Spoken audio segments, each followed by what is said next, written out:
first, thank you for your support and thank you for your understanding with this technology mess. I don't know if somebody just left me a voicemail, but oh well. Anyway, so I thought I'd just go right into it. I thought I would share some technology tips first and then go into more of the basics of these cards. So let me switch you over to the other side. So far so good. I don't know, my connection is weak, so warning, this could backfire. All right, here's the computer. Okay, so if you're on a Mac, this is going to be helpful for you. If you're not on a Mac, you could still do something similar, but it will be in a different way. So you'll have to use Adobe or some other program. And if you do a quick Google, you can find what you need to do on a PC. So this is for Mac. So in Mac you have when you open a file, it goes right into preview. At least that's what I have mine set out to do. And then you just go over to thumbnails, and then you'll see these the pages of the task cards. Now in the previous live video, I actually deleted the cover page, but I wanted to show you that you can actually move around in the thumbnails. You can move around the pages. So if you want certain order or whatever, or you want to delete a certain task card, let me just make sure I'm doing this in the copy. Okay, good. I always copy first just to make sure I'm not fooling around with the original. So make sure you copy your file before you change anything. That way you have the originals and you don't have to re-download them. Of course you can if you need to, but it's just nice so you don't have to. So open that. I could delete certain pages. So if I wanted to delete that page, I can just delete it and resave the file. So that's just a little tip there. Another little tip from preview is you could actually go ahead and add little things that you want. Like if I wanted to add any numbers right here, I can go over to this toolbox right here, and then I put here's the T, here's the text. So I just drag where I want the text, and then I could write my number. So then it's just right there. That way you don't even have to do this in a separate program. You can just do it right in preview and then just file, save, and it's done. It's ready to go. And of course there's the editable cards that you can do, add to as well. Let's see. Okay, so that was just a little tip using preview on Mac. And again, you can do something similar with a PC. I don't have a PC, so just do a quick Google and see how you need to do that. Okay, so we are going to move over to, I'm going to go on a little tour. Move over to my iPad over here.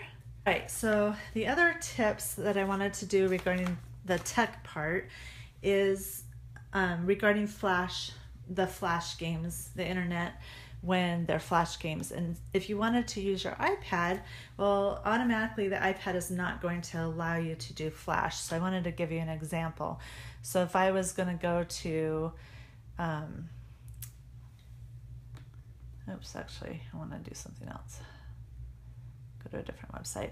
So if I was going to go to Music Tech Teacher, Music Tech Teacher.com. All the games are going to be Flash games. So if I went through just the Safari, you're going to get this message that says you need Flash. So what you're going to need to do is go through a Flash enabled server, which Puffin is a good app that you can do this through. So I'm going to open my Puffin, and I'm going to do the same thing in the Puffin browser. So this is through Puffin. So I'm going to do Music Tech Teacher. I'm going to go to Quizzes. I already hear it. Okay. So that wouldn't play on Safari, So that shows you right there that the flash is enabled, and you can actually, so it says play the three notes that form the C chord, so the students can do their game from this website. So Puffin is great for anything that's flash. So you have to have them go through this browser. All right, then the other thing I wanted to show you is on the QR codes, or just talk about a little bit. I would recommend using ScanLife because it seems to be the most reliable. But when I was using them this week, one of the task cards that I was using, the video took a little while to load. So don't have them give up. You know, it might take a second, but once it's loaded, then it's fine. But I wanted to show you, so it would go to the website, and I think I already have it open, yeah. So we did SMART goals. And so I wanted to show you through this. You can actually, is it this one? Yeah, it's my Wi-Fi. I'm pretty sure it's through this one that you can actually download the video. So if you don't want to worry about the Wi-Fi and stuff, then you can actually download it straight to the iPad, so then it's just automatically ready. So it just, yeah, the download server's timed out, but there's an option where you can just download. So that's an option. All right, so that's a little tip on the QR codes. Again, I like to have some backups on the QR codes because I've noticed that I'll scan something with one QR code, and for some reason it will tell me that thank you. It will tell me that that it can't download or it can't upload or whatever. But then I'll go to another QR reader and that one uploads just fine. So I always have like 2 QR readers at your disposal just in case that happens. It's just weird that happens. But ScanLife is typically my most reliable one. Back to, so I just have to, okay, that's kind of scary. Have me so close. All right. It had frozen right at the beginning, but it froze on you smiling. Oh, that's good. But after the first couple minutes, it's been good. Oh, good. Huh. Maybe it's because I'm on this side of the room that it's better. I tell you, I have a feeling, okay, so my husband and I think that our internet provider is punishing us because we canceled our cable, and it's the same company, and so, because since we've canceled our cable, our Wi-Fi has been worse. Oh my goodness. Yes, ScanLife is the one that I like the best. Oh boy. Let's see. There we go. What else do I like? What is it called? QR scanner is another one. I think that's my backup right now. But there's a ton of free ones, so try them out. All right, so I want to get to the task cards themselves, and this is the time that if you need further clarification to let me know. So first, on the QR codes, in the read file, I break down exactly what the icons represent. And so you have your iPad or tablet, your QR code reader, that's going to be inside, and the computer, software, keyboard is if you have keyboard activities that you want to do.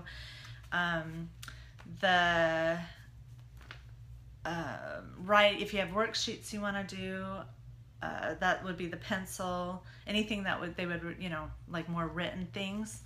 QRafter as well. Okay, I haven't heard of QRafter. I was trying to connect. Okay, I just went out for a minute, so. Let's see. Oh, games. If you do like the Teach Piano Today, if you subscribe to their game club, sometimes those games work well during lab time, so you could have them do a game.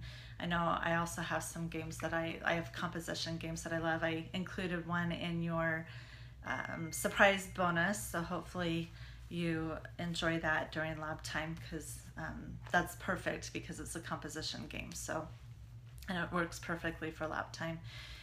And anyway, so that is the layout. And then of course you have their goal is, you know, certain things like on this one, explore rhythm beat games. And then the reflection questions really vary on what's going on. Some of them they might actually write or draw things, and other things they might just answer, or you just need to know more their score and how they did and things like that. So it might not even be more, you know, like some of them are more thought processed questions, and some of them are more you just need to know the information, you know, because there's so much you can ask them about notes, for example, or whatever.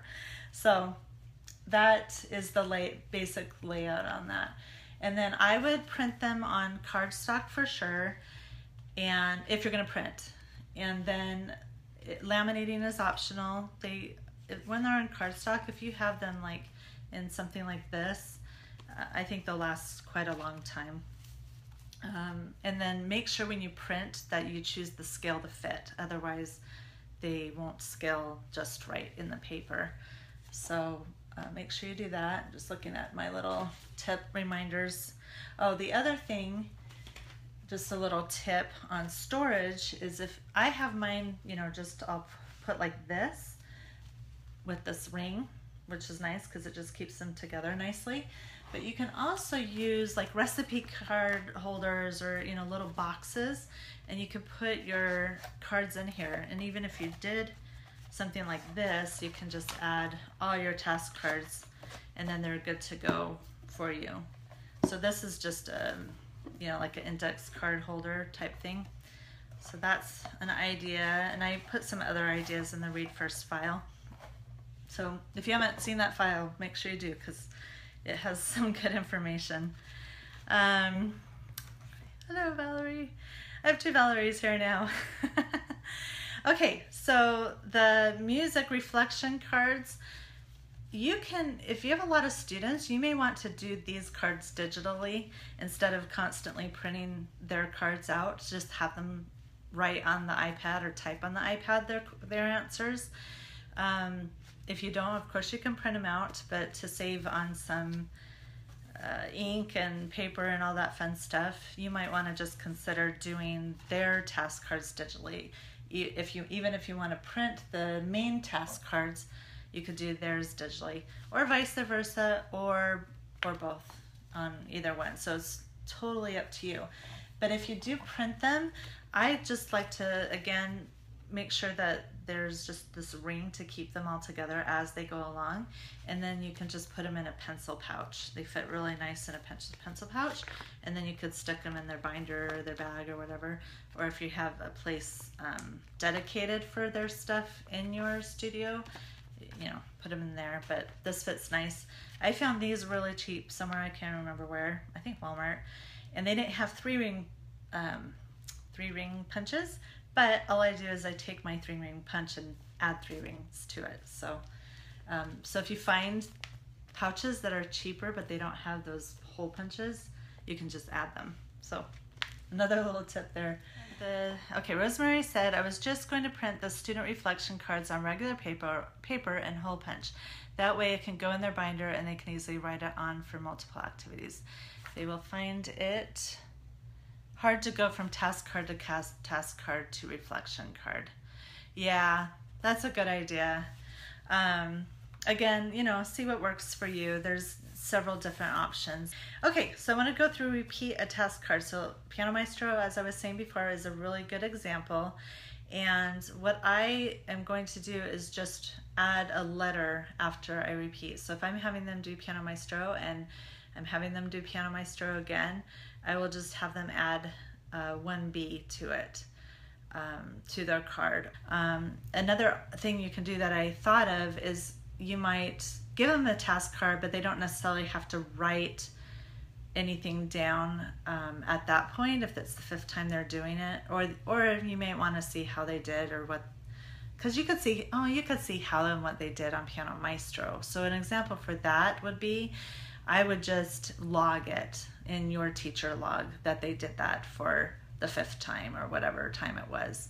You could even do 1-5 if they're doing it again. So that's another option if it's an app that you're going to use quite often. Let's see.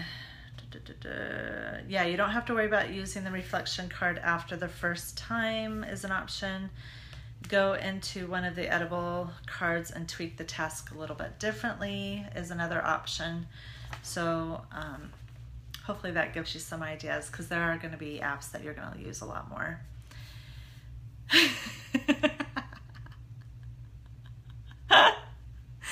Rosemary, you crack me up.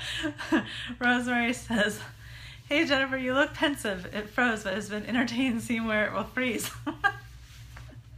Okay. Oh, we have to find the humor in this, right? Okay. Log sheet. The teacher log sheet is optional. You if you want to keep track on your end on what they're doing. I included 2 different versions. One if you wanted to just keep track generally with everyone's information all in one page, or if you want, and especially if you're having the same students do the same task cards, then you can just write all students for that week. I also put an option if you wanted to have a log sheet per student.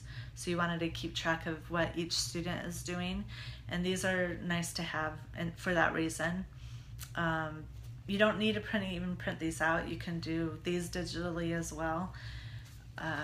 You know, it's up to you. You could, if you do the individual student, you could even put their page in their binder, and so then you can just keep track right in their binder. So that's an option there.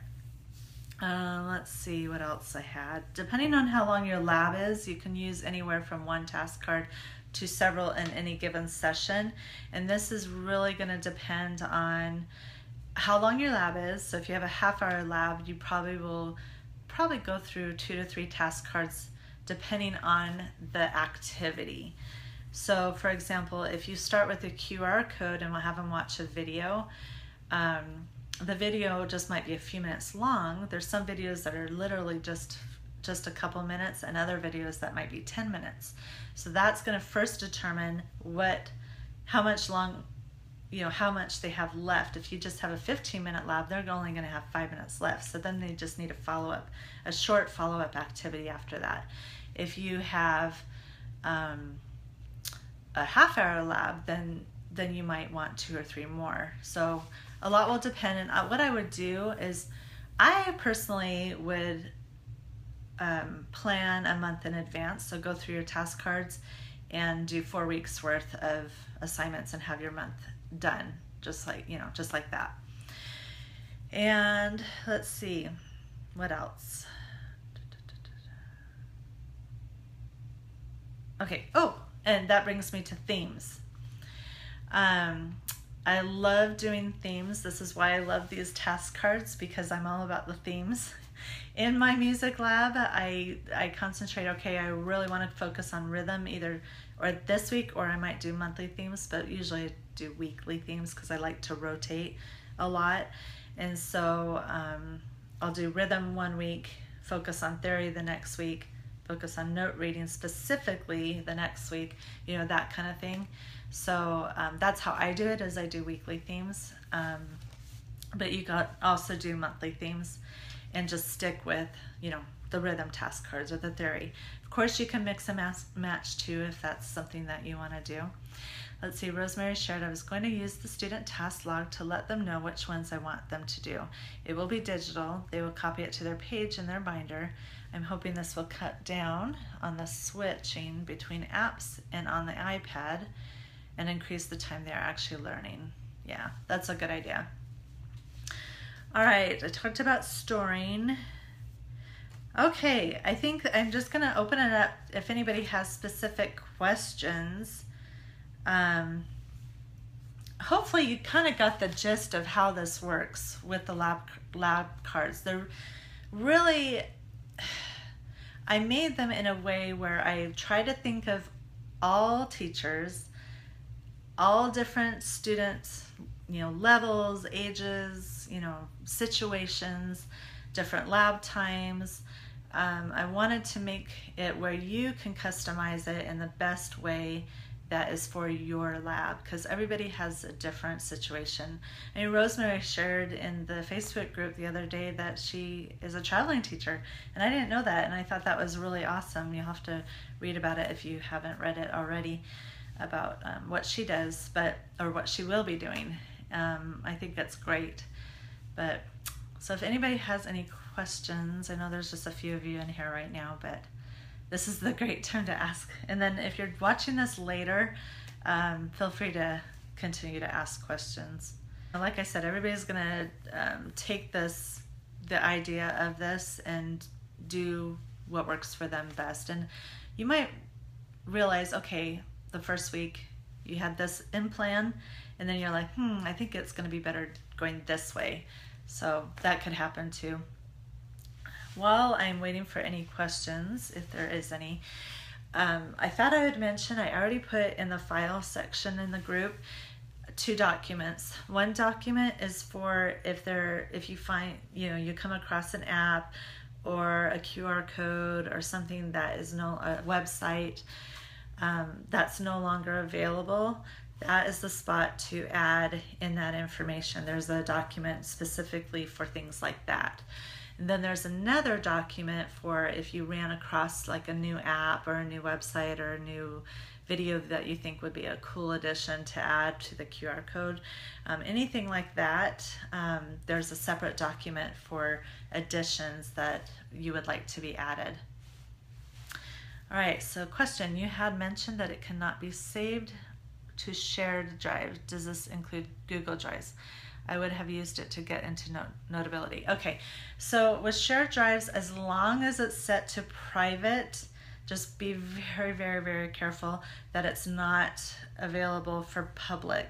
Shared drives are tricky because they're easy for people to access if it's just an open file. So just make sure it is set to private, and I'll be okay with that. We just don't want somebody to just be, you know, Googling and come across your drive or that particular file or whatever, and you know, and have access to it. There's been a lot of situations where teachers are, you know, TPT sellers or whatever that have, you know, products out or resources out. They will just Google their stuff online and they'll find it in this open shared drive. So that's what that's about. So just be careful, you know, if it's private, it's okay. I mean, I have the task, I had to do the task cards on Google Drive, but I set it private so you guys can access them with the link. And of course with the private, don't share the link with anybody.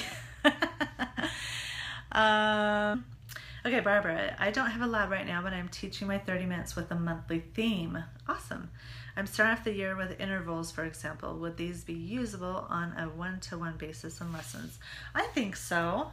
And, you know, you just give them, while you're doing the lesson, just show them the task card and then just do it together in the lesson.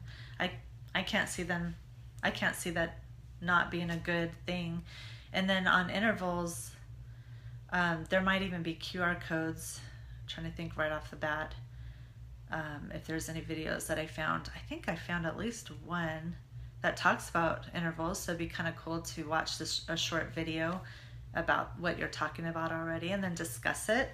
That's the other thing with the task cards, is when you're doing it one-on-one like that without the lab, you can actually have them just vocalize what, you know, ask them some questions and have them respond vocally. They don't necessarily need to write it down during the lesson. Or another thought for you would be to have them take the reflection card home. So give them the task card and take the reflection card home if it's something they can do at home. If it's not something they can do at home, have them do the task with you in the lesson and then have them take the reflection card at home to fill out and then bring it back. So that would be a good option for you. So that was a great question. That way you can start using them right away. I know lab is something that you're thinking about doing in the future, so this way you can just get started with them right away. Rosemary, Barbara, some of my students will be bringing cards home and doing them there. I think it will work well as long as I keep track of who has what. Yeah, Rosemary is an out-of-the-box thinker. She's using these as a traveling teacher, and I may have you do a guest blog post if you're up to it, Rosemary, as you go through this a little bit, on doing music lab as a traveling teacher. If that's something you're interested in, let me know, because I think it would be great to share. Okay, if you have any other questions, leave them in the thread, and I'm going to watch the replay, and if there was anything that was missed, I noticed when it did time out on my end, I just paused until it went back. If I find that I need to do a recording, then I'll also do a recording. But thanks for your patience, and enjoy the task cards. And again, the group is for support, questions, and not even just the task cards. It's like music lab. If you have questions, like somebody had posted a question on what kind of keyboard you would recommend type thing, feel free to comment, ask questions, and just give support. It's a support group. So thanks for attending, and I'll talk to you guys later. Bye.